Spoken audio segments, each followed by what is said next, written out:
Yo, what's going on, guys? It is Nick here, back again with a brand new video today. We're going to be continuing my series in which I review every single Marvel Cinematic Universe film up to the release of Ant-Man and the Wasp: Quantumania. Today we're going to be reviewing Black Panther, which is the 6th film in Phase 3. So actually, this is not my first time talking about Black Panther on this channel. I actually have already done a review of the new Black Panther movie, Black Panther: Wakanda Forever, that I did when the film came out. That was before I decided to do this series, so this will not be my first time talking about the character. This will be my first time, however, talking about the first movies. But either way, I'm excited to talk about the first movie, so let's talk about it. Black Panther, just like Black Panther Wakanda Forever, was directed by Ryan Coogler and has a great cast all around, so we're going to get into that. Of course, the film stars the late, great Chadwick Boseman as T'Challa, also known as Black Panther. I've talked about him before in my Wakanda Forever review, as well as my Captain America Civil War review.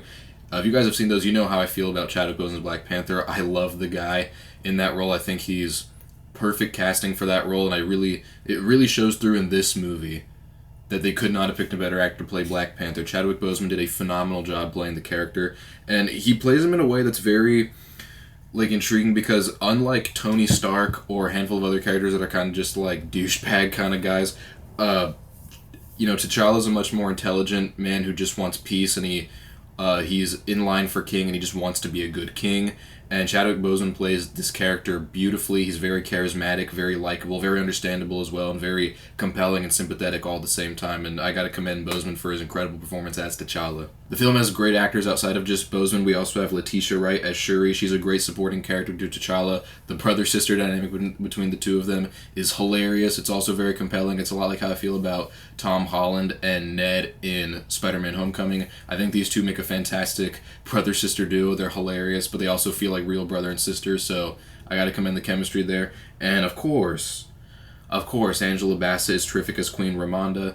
If you guys saw my review of Wakanda Forever, I thought that she was really amazing in that movie, and I think she's also great in this film too. I just like her a little bit more in the second one, but either way, Angela Bassett is amazing as the Queen, and I think she does a great job playing the mother of these two people. And I think that as a family, that's one of the things that I love about this movie so much, is that the family dynamic between these characters feels real. They feel like a real family whenever you see them on screen together. I can't give the actors enough credit for that. Lupita Nyong'o and Denai Gurira, I hope I'm pronouncing that correctly, I might not be pronouncing that correctly, are also great supporting characters as Nakia and Okoye.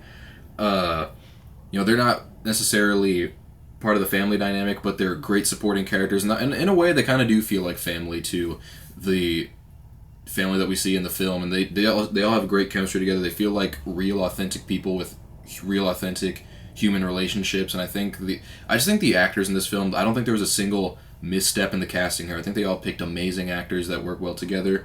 And of course, I can't talk about Black Panther without talking about the excellent performance from Michael B. Jordan as Eric Killmonger.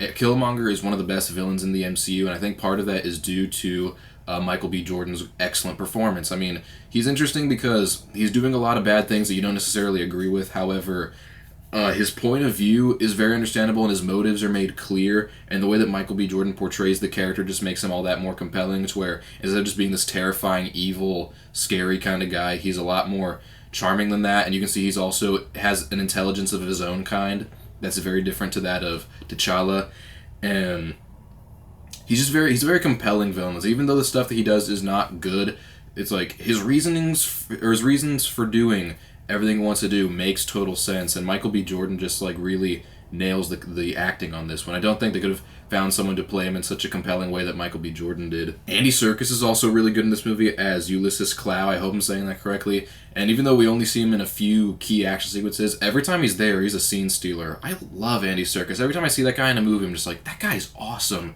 And the same goes to this movie. So I'm glad that Andy Serkis had a really cool role in this movie.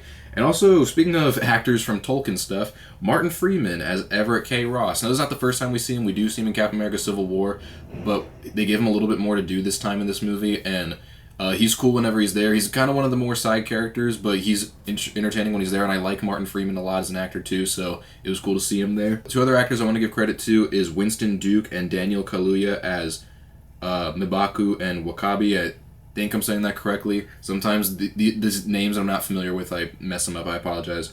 And even though we don't see them in the movie too much, when they are there, they do a very good job. And I think that, like I said, with the previous actors, they just have great on-screen chemistry with every other actor. Then they all feel like people who have real relations to one another. And that's one of the best things about this film, is how well the cast works together. Outside of the terrific cast in this film, we also have a lot of really interesting factors about the film that I want to talk about. The first one I have listed is that the film has a great story about family, power, politics, and the things you would risk to have it all. So I'm not going to go deep into it because this is not a spoiler talk or anything, but you can like definitely tell like the themes of this film, the family dynamics as well as the political dynamics between the family, and also the idea of having power and what you would do with that power. But it also shows like the complications and what risks you would take and how much you would be able to risk to have everything balanced. You know, and you see it very well from T'Challa's point of view as well as Killmonger's, because they have very different ideas about how to do it. And even if one side doesn't necessarily seem like the most logical, you can understand why they would feel that way. And I think that this film, like the screenplay and the way it's all written and the way the actors portray it, it does an excellent job of making you understand where everybody's coming from and why they all have such conflicting views on how to deal with these kinds of things. And as I was saying before, the hero-villain dynamic in this film is absolutely amazing. I really think that T'Challa and Killmonger are a great like two sides to one coin, because as I've said, like they have similar ideas in mind, but they just have different ways of going about it.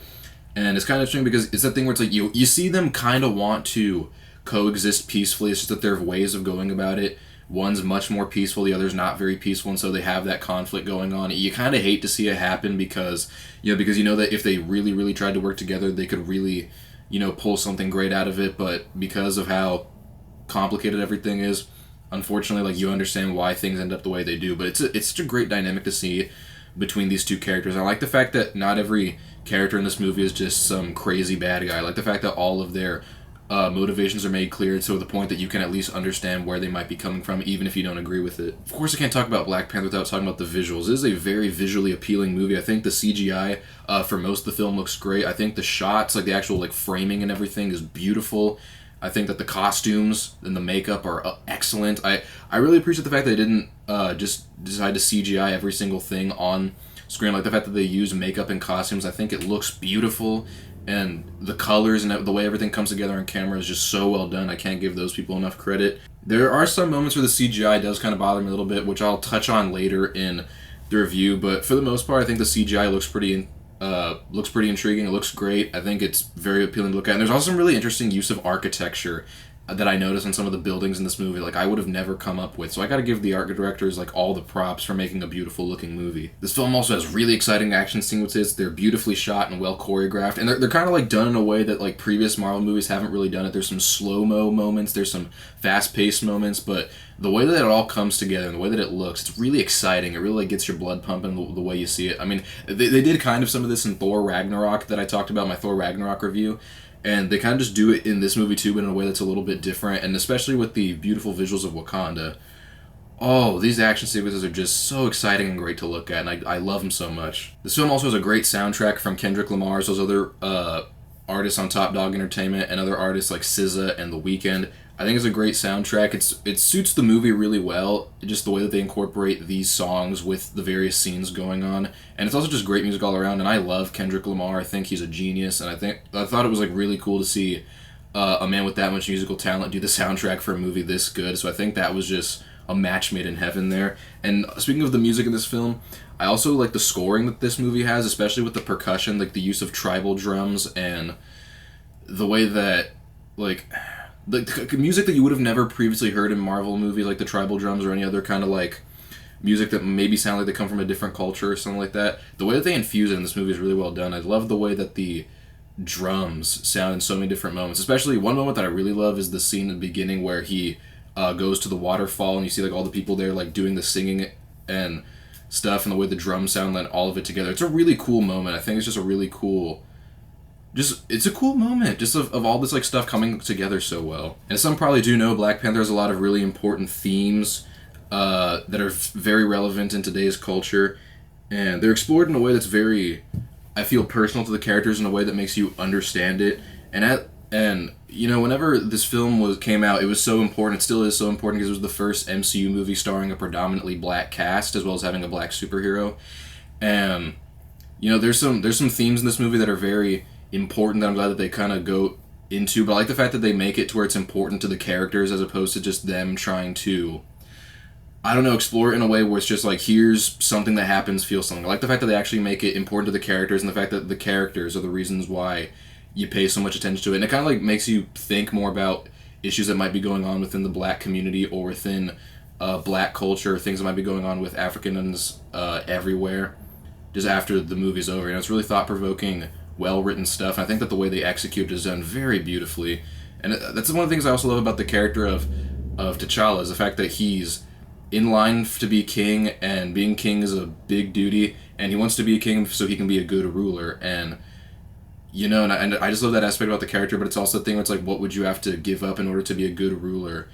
And as well as the whole thing about looking after one another as if we are one tribe. You know, it's a really amazing moment in the film. It's also kind of one of the things I liked about Thor Ragnarok. One of the things I love about Thor Ragnarok is the fact that Asgard was more than just a place, it was about the people, and I feel like they incorporate that very Wakanda as well. Wakanda is a place, but it's also more than just a place. It's also about the people and the differences you can make in society. So I think this film does an excellent job of exploring those kinds of themes. Now, although this is a terrific film, I do only have a few flaws with this movie. That it seems like most people have some flaws with it too, but there are flaws that are like so minor that when I think about this movie as a whole, I just think about the good stuff. But some of the flaws I have is that the CGI in a handful of moments feels a bit unfinished. Not necessarily that it looks bad, but it feels like it probably didn't finish going through post-production, and it looks just a little bit too like cartoony, or it looks a little bit like, it's like I can kind of tell that you're a generated image on a screen. Now, for the most part, this movie looks great, but there's just some moments where the CGI is just not as convincing, and this is not